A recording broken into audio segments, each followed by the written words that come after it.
msikilizaji wa Domeko FM. Ufuatao ni muhtasari wa habari ukisomwa nami Elia Odongo. Hospitali ya Benjamin Mkapa yadumisha miaka 10 ya huduma. Mkurugenzi mtendaji wa hospitali ya Benjamin Mkapa BMH, Profesa Abel Makubi, ameeleza kuwa katika miaka 10 ya huduma tangu kuanzisha kwake mwaka 2015, hospitali imehudumia wananchi takriban milioni 1.6, wakati wagonjwa 1000 hadi 1200 hupatiwa huduma kila siku. Mafanikio makuu ni pamoja na upandikizaji wa figo kwa wagonjwa 54 na uloto kwa watoto 21. Wakati Rais Samia Suluhu Hassan amesaidia kugharamikia 75% ya matibabu ya selimundu kwa watoto. Maadhimisho hayo yamefanyika katika uwanja wa Nyerere Square, Dodoma. Mwalimu Nyerere akumbukwa miaka 26 baada ya kifo chake. Watanzania leo wanasherehekea miaka 26 tangu kifo cha baba wa taifa, Mwalimu Julius Kambarage Nyerere, kwa kufanya sherehe na maadhimisho kitaifa yaliyofanyika Butiama, Mara. Katika hotuba yake, Waziri Mkuu Kassim Majaliwa amesema serikali inaendelea kuzitekeleza kanuni na maadili ya uongozi aliyoyasisitiza Mwalimu Nyerere, ikiwemo uzalendo, maadili na kuwatumikia wanyonge.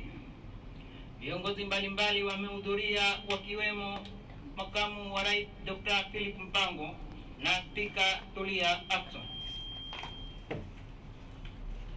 Samia amwenzi hayati Magufuli kwa kumtaja kama kiongozi mzalendo.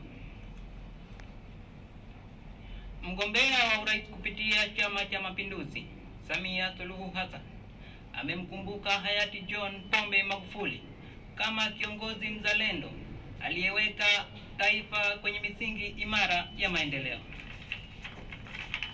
Akizungumza katika mkutano wa kampeni uliofanyika Chato, Samia amesema miradi mikubwa kama bwawa la umeme la Julius Nyerere, reli ya kisasa SGR na daraja la Kigongo Busisi ni matunda ya misingi ya Magufuli.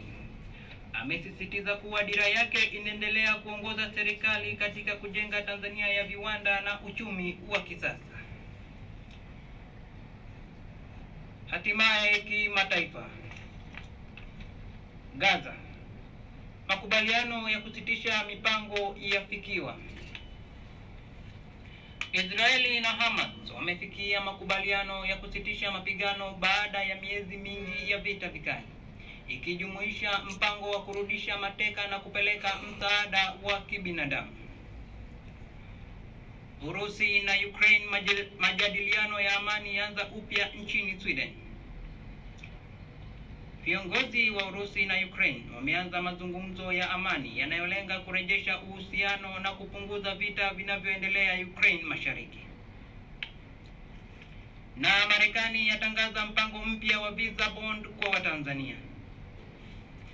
Serikali ya Marekani imetangaza kuwa Tanzania itajumuishwa katika mpango wa Visa Bond Pilot Program kuanzia Oktoba 23 mwaka huu, ambao unawataka wasafiri kulipa dhamana kama sehemu ya usalama wa visa.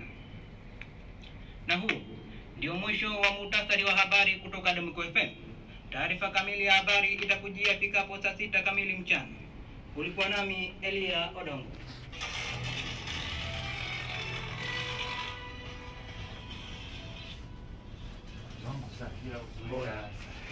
No.